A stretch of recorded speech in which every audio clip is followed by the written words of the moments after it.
Hello and welcome to the Balanced Business Dad podcast. This podcast is just one part of the Balanced Business Dad movement. This movement provides a platform for the important pillars of life while building this council of dads to support each other as we work to balance our lives. The 6 pillars of life that we strive to balance are our faith, our health, our marriage, fatherhood, brotherhood, and our business. We are here to build a council of dads to celebrate wins and as well as to share the challenges of being a husband, a father, and all the while working to keep our pillars in balance. The goal of the Balanced Business Dad movement is for dads to be better in all things balanced, because everyone in our lives deserves it. Hello there, and welcome to another episode of the Balanced Business Dad. I'm your host, Dustin Hogue, and with me, as always, my partner, my friend, my senior, Mr. RJ Campbell. RJ, how we doing today? I'm doing good. He took the cheap, easy way out of just saying senior that time. I did. Nothing creative. Nothing, yeah. He's got to work on that more. I'm still good, though. Guys, well, thank you so much for joining us again. I hope you're getting a great amount of value out of the last episode, and I know today you will as well. But today, this is going to be a challenge for me because I have the guest JR with us, and I have RJ sitting next to me. So excuse me if I fumble over my words. But anyway, JR Rivera, welcome to the show. How are you? I am doing well. Glad to be here. Stoked that you guys invited me, and trusting that you'll guide me to make this a great episode for our listeners.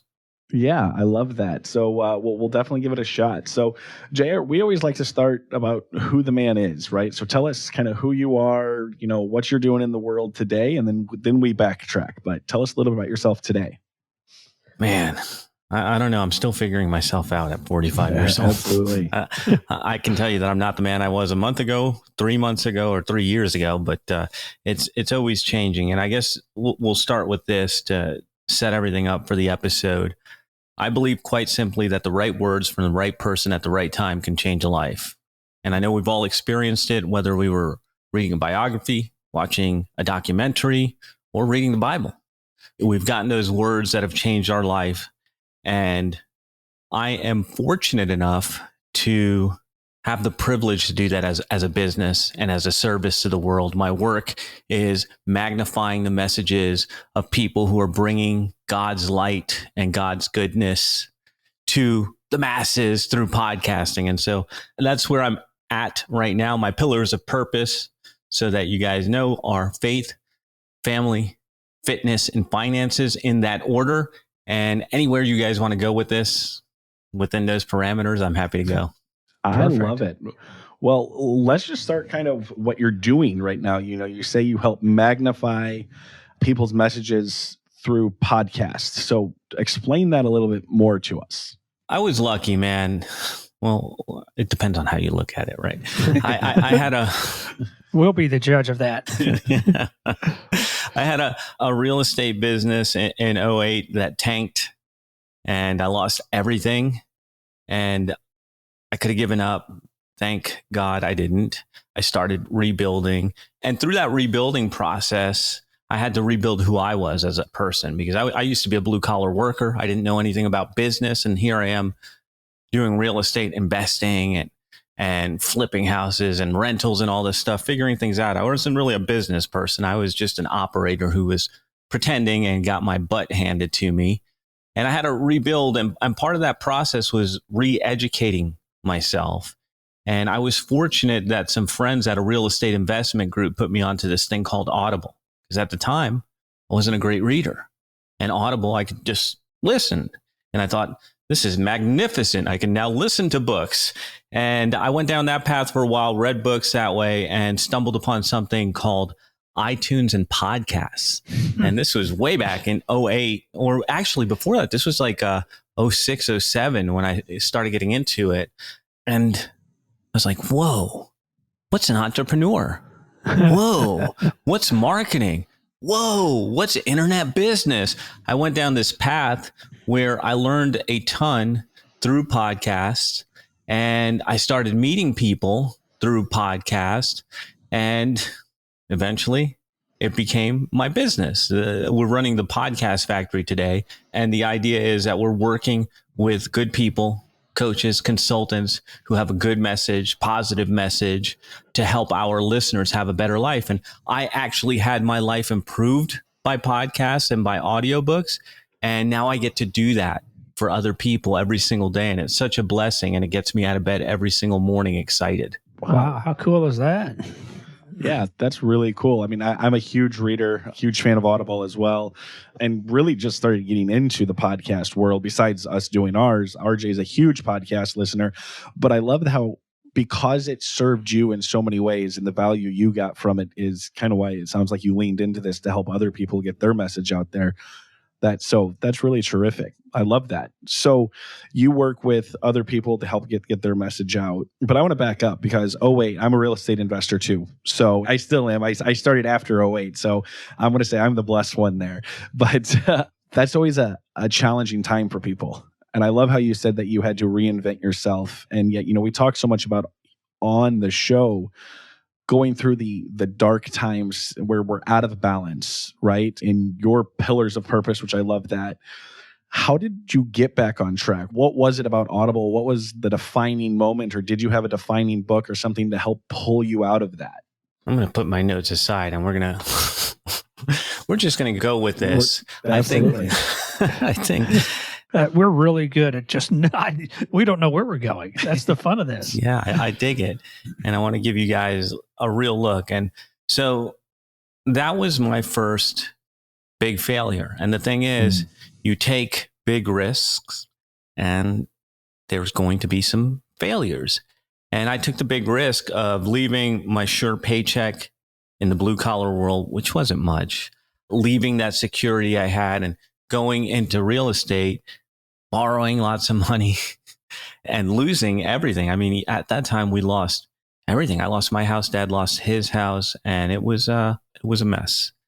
And during that time, there was one blessing, one beautiful thing that happened. When I bought my first investment house, I met this cute girl. We're going to call her Cupcake. That's her code name, Cupcake. She's my wife. We've been married for 20 years. I met her at that first closing when I bought my first rental with my dad, and we started dating. And Cupcake always believed in me. Even as the world came tumbling down and everything was going bad, she looked at me with these big, loving eyes and believed in me, even when I didn't believe in myself. And this is where I first experienced the law of borrowed belief, where, hey, I don't believe in myself. I'm down in the dumps. I'm talking all the negative talk to myself. And yet this beautiful person believes in me. And what I had to do was I had to borrow her belief. I had to borrow the belief that she had in me to rebuild everything. And so it wasn't a book. It wasn't a moment. It was my partner who was sitting there believing in me, and I couldn't let her down. I wouldn't let her down. And so I did what I had to do and figured things out and had ups and downs. But that first time was the roughest. And it took me a couple years to recover from that. But I'm going to tell you right now, still happens. New levels, new devils, right? You're going to come off the cliff and you're going to be like, damn, what just happened? And that's exactly the thing that happens all the time is you're going to fall. And what's different today than back then is that I'm able to recognize it and get up quicker. But if it wasn't for Cupcake and her belief in me and me borrowing it, we wouldn't be speaking right now. So what would we do without that partner, that spouse that believes in us and trusts us? I tell that story, and not very often. So when I left corporate America about a year ago to do this type of thing full time, follow some businesses that I had started, and my wife and I talked about it for months about, do I really do it? Do we leave this job? And I remember the day before that when I decided, yep, I'm going to go in on Monday and tell them I'm retiring, I'm out. And that was at the point where it followed when she looked at me and just said with those same big eyes, I trust you. Well, that doesn't add any pressure for one thing, but that's what was needed. She said, yep, talked about it enough. I trust you. So there we go. Similar. Yeah. There's a couple things I want to touch on there. One is I've never heard it called the law of borrowed belief. That's fantastic. I coach a lot of people, and I will tell people, you just need to lean on my belief right now that this is going to work, right? I'm certain that this is going to work if you do this and follow the model that's laid out there. You just have to lean on my belief there. So I'm going to use that. That's yours. The law of borrowed belief. That's fantastic. The second thing I want to talk about there is how many times, for the dads out there listening and the husbands out there listening, that our wives are actually the ones who are believing us and getting us through, and yet we're complaining about them. That they think we're on the right track. They know we're doing the right thing, and we feel like they don't.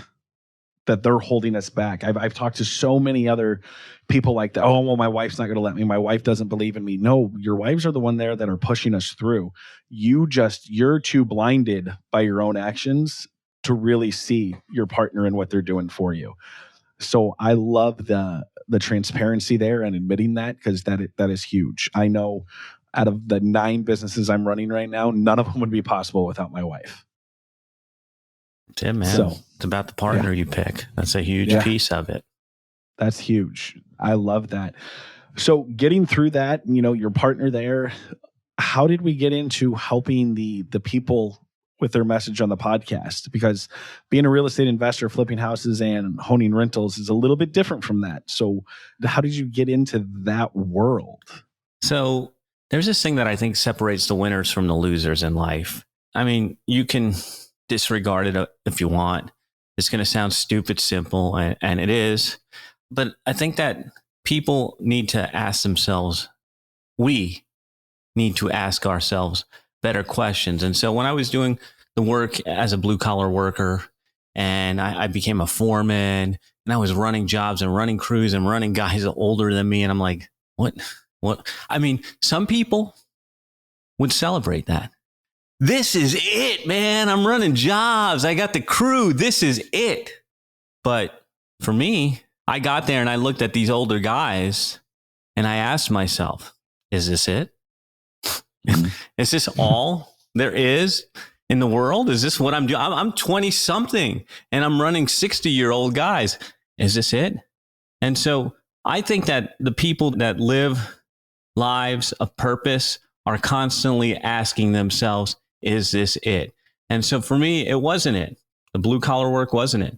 And when I got into real estate and I did that and I got my butt beat and rebuilt it, I asked myself again, is this it? Is there more? And I do that all the time. I ask myself, is this it? And so each iteration, I'm looking for a bigger contribution, a bigger impact, a way to make a difference in this world. And so I started with the internet. I rebuilt the real estate business and got that humming along. And in fact, right now I'm proud to say that I've got a system for our rentals that has one Google ad, one video, and one set of emails that has been running almost untouched for 10 years and brought in $2.4 million in rentals. And the only reason that happened was because when I was kind of figuring out this internet business thing, I had some cool friends around me, and one of them told me, hey, dummy, why don't you take what you're doing here with this internet stuff that's not making you much money and apply it there to that real estate thing that will make you money? And that's why you got to keep your first things first, right? So real estate was my first thing. And I had to rebuild that system. That guy told me that. I did it, and it worked. And I said, damn, we got to tell people about you. We got to tell people about you. And that's what we did. I said, dude, I know how to podcast. Let's get a podcast together. Let's put your message out there. Let's get you more coaching students. Let's do this, because that's a way that I could pay it forward. And that's where it started, was getting the advice from a friend, a mentor, putting that advice to work, knowing that it worked, and then saying, we got to get the message out. And so that's where the journey began. And that's the mission that's not even any different today. It's just dealing with more and more people and maybe different verticals. But this guy or this girl know something that you don't know that can change your life. And it's my job to connect you to these people so that we can change their lives together. Now, I don't get any credit. I don't care about the credit, but what I'm doing is making an impact in the world. And so every time I'm thinking, is this it? I'm looking for a bigger, better way to make an impact and make a change and make a contribution in the world that we live in. I absolutely love that. And what a vehicle to do it. I've never heard that before. And I love that you're helping people just get their own message out without the credit, because you're doing it because it helps make an impact because of someone that taught you something, which I always think it's great when people follow what works and they actually do what their coaches tell them to do, and then it works. Ta-da! Right. It's such a shocking thing these days, right? As you can tell, I coach a lot of people. I'm like, just do the work. That's awesome. So today you have the Podcast Factory up and running. So what does that look like? I mean, how many podcasts have you guys launched? Tell us a little bit more about that. Man, it's, I don't know the number right off the top of my head. I believe we've launched something like 119, 121 podcasts for different experts to help them connect with their ideal clients, the people that they want to talk to. But my job is simple, man. I get to meet cool people that I like, and I get to connect them with more people that we can help. And so my job is quite simple. When I go to work with a client, and this is a discussion we just had, I think, right before the call, like, you work with podcasters. No, I don't work with podcasters. I work with business people who have a mission, who have a purpose, who have a business that's functioning, and they want to add fuel to the fire. And so I become a fan of these folks, and we bet them, right? I can't help everybody. I want people with similar values. I want people who care about their faith, care about their family, care about their fitness, care about their finances. I want those people because I know those pillars to be true to helping me live a better life and be a better person. And so when I find those men and women who have a great message, who have things that work, I become their biggest fan, and I connect that person to the right listener, and I build a bridge. I don't build a bridge. I'm sorry. I'm getting cocky here. My team does all of that. I just take the credit. I'm the pretty face. And JR is pretty. They do all the work. I'm not going to argue. But we build a bridge from that listener to our host's appointment book or whatever it is, and help those two people connect so that they can change each other's lives. Well, I'll tell you, that's hard work.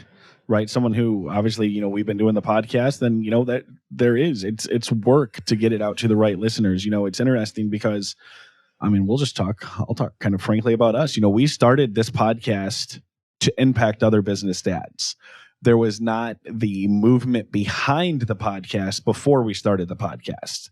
It's during the podcast that we realized there's more to this, that the business dad out there needs this because of the pillars of life that we're out of balance in. So we knew we wanted to make an impact. We thought the podcast was going to be kind of the end all be all. And now it's kind of formed into this movement of so much more with the dad's masterminds and the coaching behind it. And, just being together, the brotherhood as serial entrepreneurs. I'm sure you can relate to that. Sometimes you just feel alone. So we're going through building that podcast brand right now. So I understand how important your work that your team does, not you, but your team does, is pretty incredible. So I'm going to thank you that you guys are out there doing that work, because it does make an impact. Hey, man, we're here, like I said, to change lives however we can do it. That's why we do these talks. That's why we connect. We don't know when it's going to happen, where it's going to happen, but it's our job to make it happen. And that's one of the things that surprises people when they come and work with us. We choose to work with them. And I'm like, hey, we're not talking equipment. We're not talking lighting. We're not talking episodes. We're talking about, who are you talking to? What do you want them to do?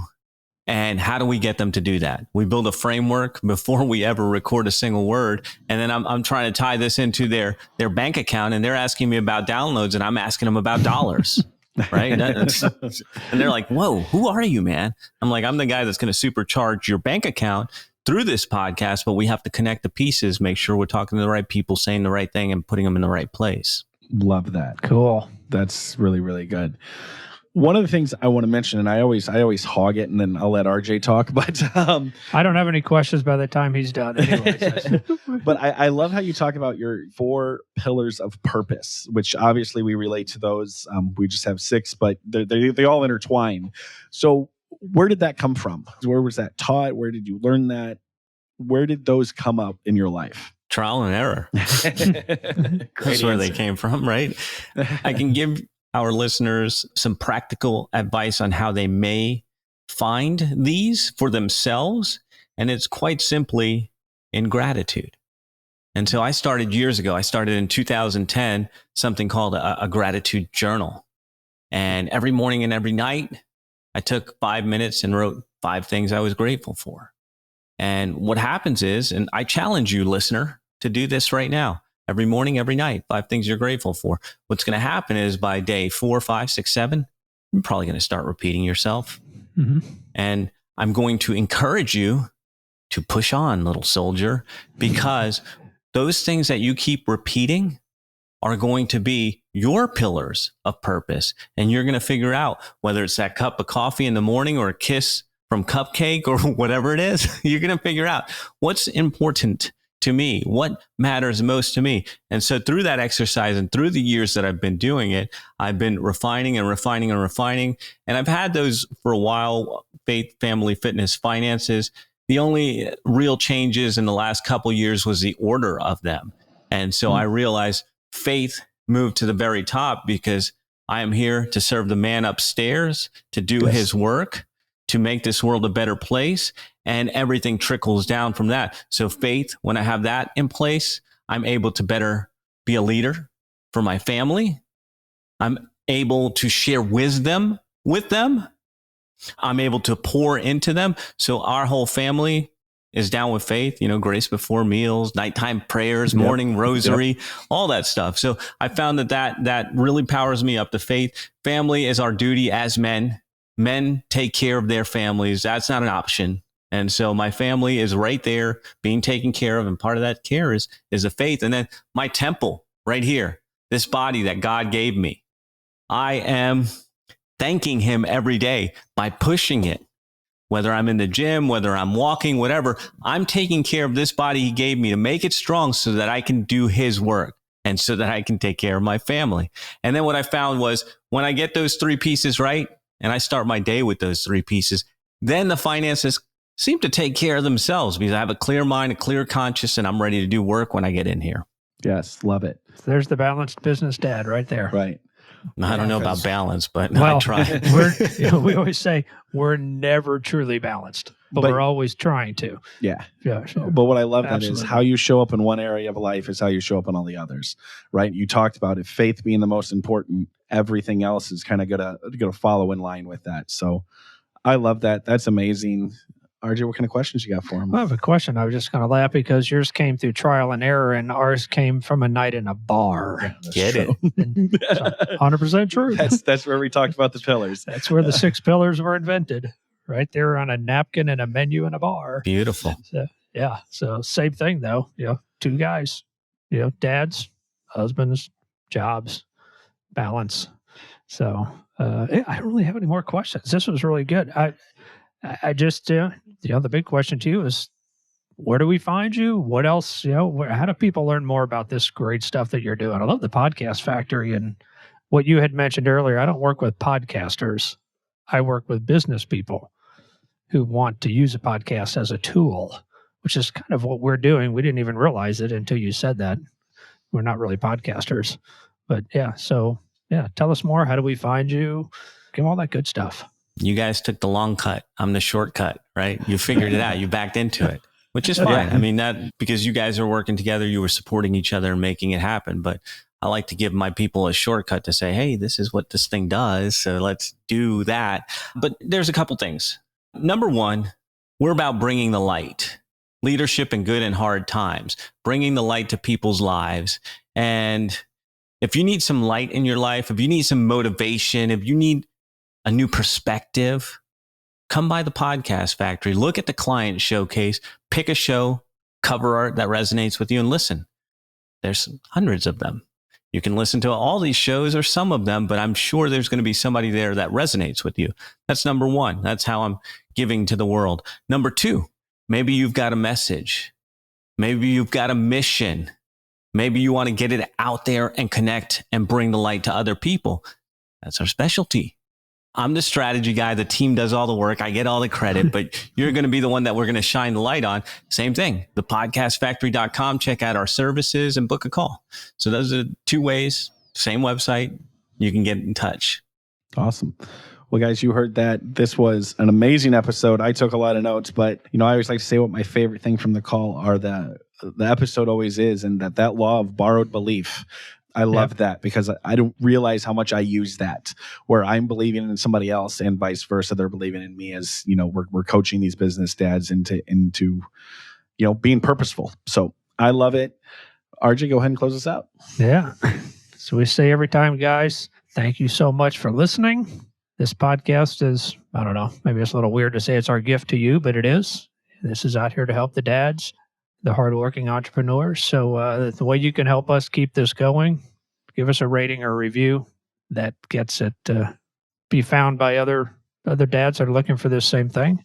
You can find us at thebalancedbusinessdad.com. All the podcast episodes are there. Facebook, we have a couple of groups you can reach us. This is all in the show notes, but there's a Facebook group, The Balanced Business Dad. So we have 300 plus dads that are doing life together on this. It's a public group.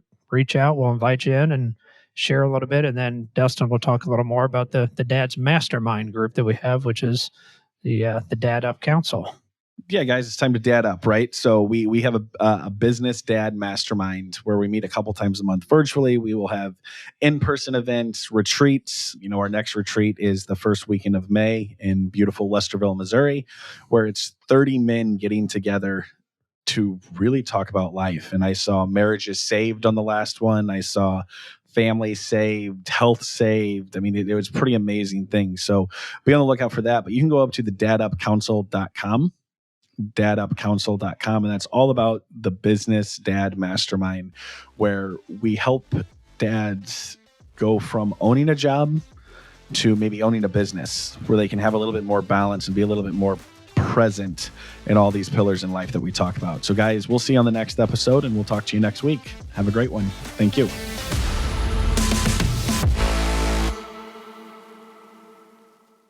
This is thepodcastfactory.com.